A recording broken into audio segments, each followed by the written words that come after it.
Sick of getting blisters? Stop slipping and just be comfortable with Pure Grip Socks Pro. Great fit, great comfort, lots of grip, and an even better price. Available now at puregripsocks.com. I could not be more impressed with the new high-end Copa Pure lineup, but what about the takedowns? Do you actually need to spend $200+ to get amazing football boots? Ladies and gentlemen, say hello to the brand new Adidas Copa Pure 2.2, the first takedown model in the new Copa lineup, bearing a retail price of $140, which is $90 less than the model above it, and I already know what you're thinking, these look a lot like the more expensive Pure Point 1s, and that's because in a lot of ways, they are very, very similar. But unfortunately, not exactly the same. Because as always in the football boot industry, looks can be deceiving. So while we'll be going over all the specifics of the Copa Pure 2.2 and of course how they compare to the high-end Pure Point 1, the question that also really needs to be answered here, given that this is a budget-friendly takedown model, is are they the best leather boots you can get for around $140? Because for $130, you can grab yourself a pair of New Balance 442 version 2 Pros, which feature a kangaroo leather upper, are exceptionally lightweight,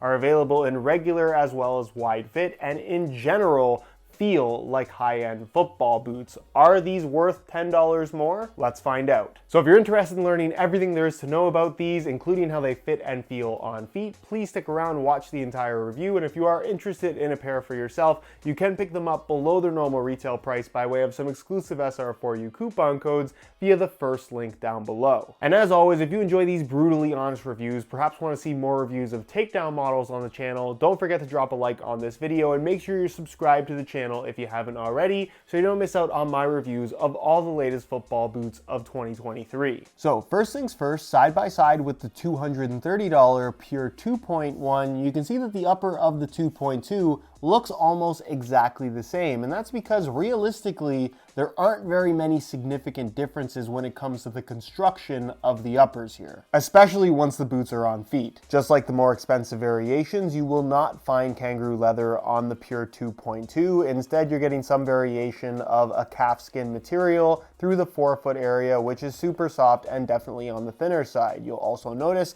the Fusion Skin branding, and that's because while you can very faintly see the connection point, kind of like a hidden stitch underneath the material over top, it does transition into this synthetic leather material with some nice padding to it and also some nice texturing through the midfoot as well as across the top of the foot, really giving you this nice sensation of the boot sort of being made from the same material all the way through, but I think most importantly, allowing you to not really feel what is typically a harsh transition when you go from leather to anything else. And as far as the materials themselves go, there's an argument to be made that out of the box, the in-hand feel of the Pure Point 1 is slightly more premium, but once broken in, it is almost impossible to tell a difference between the leather used and the synthetic used, and if anything, I actually prefer the slightly shorter and softer synthetic material they use for the tongue on the 2.2 compared to what's on the 2.1. In other words, for $90 less, you're basically getting the exact same touch on the ball as the more expensive 2.1, which is awesome to see. And as far as how I would describe that, it's thin leather in the forefoot, so definitely not overly padded, but still giving you that soft leather sensation,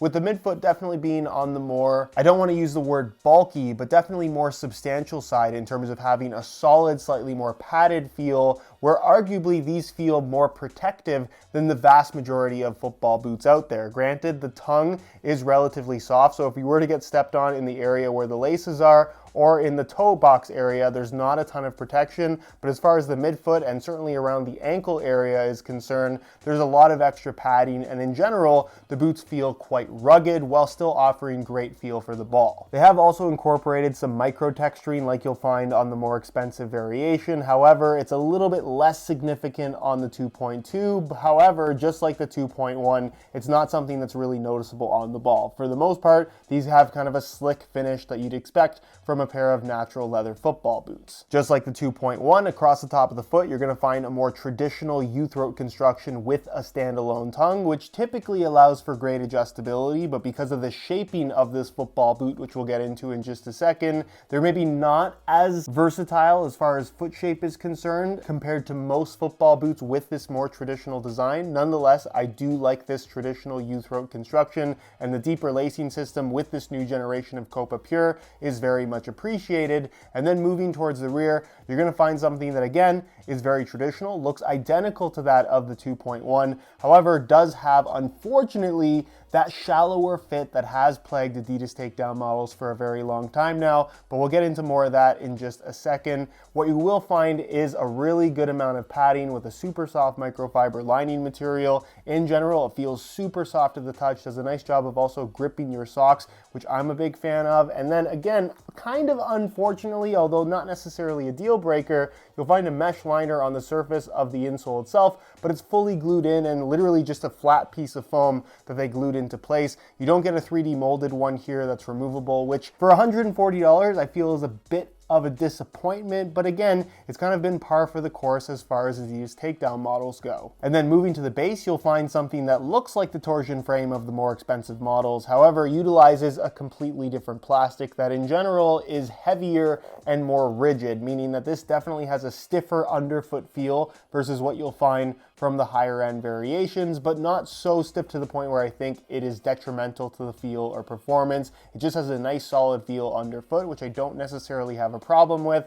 And then of course you are getting that same stud pattern across the board, regardless of which price point that you go for, where you kind of have this half circle with a bladed edge style stud running throughout the entire foot, which really does provide this nice combination of that freedom to twist and pivot while still providing plenty of bite when pushing off. The stud length is also on the longer side as far as FG studs go, so if you are playing on harder ground, I definitely don't think this is the best layout, and certainly for use on artificial grass, in my opinion, the studs are a little bit too long and you may run into issues with stud pressure, particularly on these middle two studs in the forefoot, but on a well-kept grass pitch, it shouldn't be an issue at all, and overall the performance is quite good. Which brings us to the weight, where once again looks can be deceiving, and to prove that to you, I have the 2.1 and the 2.2 both in the same size 9.5 US. Let's see how much they weigh. Starting off with the high-end model, again, these are $230 football boots, so the expectation should be high. 8.1 ounces, the equivalent of 229 grams, which is not exceptionally light, but it's kind of on the light end as far as this style of football boot is concerned. Then we'll throw on the less expensive 2.2, and you can see that they weigh in at 9.75 ounces, the equivalent of 276 grams. That's a big difference. And that's not to say that the 2.2 is unwearably heavy, but considering modern football boots in general, even for a takedown model, this is well above average. On feet, there's so much that I like about the Copa Pure 2.2. However, there is one major flaw that, again, I've been talking about this for years and years as it relates to most Adidas takedown models, and that is the shallowness in the heel. As a point of reference, you guys see me wear pretty much the same grip socks in every single video, and as you can see, there are grips on the heel of these socks that you normally would not be able to see poking out the top. That is basically the measurement of how much shallower in the heel these fit compared to most football boots. And it's not to the point where they're unwearable or that there's issues with heel slippage, but because of how shallow they are, it ends up putting a lot of pressure directly on the back of your heel rather than kind of evenly distributing the pressure across the entire heel and the side of your ankle and all that area that would normally just hug the football boot to hold everything in place. It's just on one spot, which you can definitely get used to, but for a lot of people, that is going to cause blisters. And again, when you compare it to other options out there outside of the Copa Pure 2.2, I just think you can get a more comfortable fit and experience from other football boots. Also, while I do think that these fit really well, they are surprisingly shallow all the way through the entire foot. You can even see with how the laces are done up compared to the 2.1, for those of you that saw my review, how much tighter these are wrapping across the top of my foot. And luckily, I'm somebody that doesn't really have high arches on my feet. I'm relatively flat-footed, but if you were somebody that had high arches, I just don't think that the shape of this upper would work for you very well at all. So while they do fit well, they're extremely low volume all the way through. And as far as width is concerned, there's not a lot of width to be had here either. So if you had wide feet, I also don't think these would be a very good option. And then as far as sizing is concerned, I'm wearing these in my usual size 9.5 US, and the fit and the length is perfect. So if you were looking to get a pair, just like the rest of Adidas's lineup, I would strongly recommend going true to size in order to achieve the best possible fit. So in conclusion, unfortunately, the Copa Pure 2.2 is another Adidas takedown model that is technically really good, but because of the shape that they've gone for and the low volume fit, it's just not going to work well for the vast majority of foot types, and unfortunately aren't as comfortable as other football boots you can buy for the same amount of money or less. With that said, that's not to say that I can't recommend the Copa Pure 2.2 if you have the opportunity to try them on before purchasing and you happen to have a really low volume, narrow foot type. These might be the perfect football boots for you. However, that's a very small percentage of the population, and for the vast majority, I just don't see why you would buy the Copa Pure 2.2 over the less expensive and arguably better in almost every single way New Balance 442 version 2 Pro. In my eyes, the 442 remains the best budget-friendly leather boot on the market, and if you're just after what the new Copa Pure series has on offer, trust me when I say you'd be much better off spending the extra money on the Pure Point 1 and getting a football boot that not only fits well, but overall is just super unique in terms of what it has on offer.